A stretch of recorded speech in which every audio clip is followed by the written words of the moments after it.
વડોદરામાં disco dance કરતી ગાડીઓ, જેતલપુર ગરનાળા પાસે બિસ્માર રસ્તાથી વાહન ચાલકો પરેશાન. વડોદરામાં સતત વરસાદ બાદ મહાનગરપાલિકાની પ્રી મોન્સૂન કામગીરીના દાવાઓની ફરી એકવાર પોલ ખુલી છે.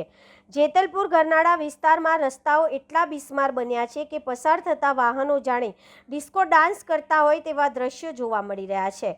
સ્થાનિક તંત્રની કામગીરી સામે ભારે રોષ વ્યક્ત કરી રહ્યા છે. જો તમને ડિસ્કો ડાન્સ કરતી ગાડીઓ જોવી હોય તો વડોદરાના જેતલપુર ગરનાળા વિસ્તારમાં આવી જાઓ.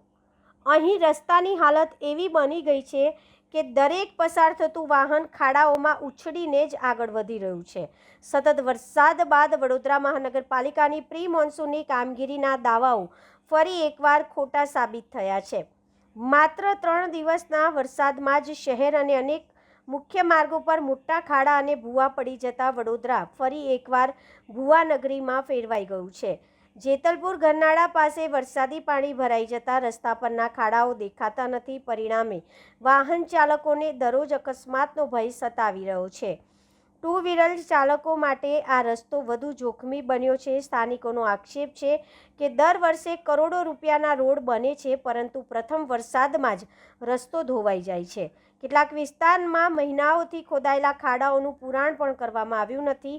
સોશિયલ મીડિયા પર પણ લોકો તંત્ર પર કટાક્ષ કરી રહ્યા છે અને પ્રશ્ન ઉઠાવી રહ્યા છે કે જો આ જ સ્થિતિ વરસાદની શરૂઆતમાં છે તો ચોમાસાના બાકીના દિવસોમાં શહેરની હાલત કેવી થશે.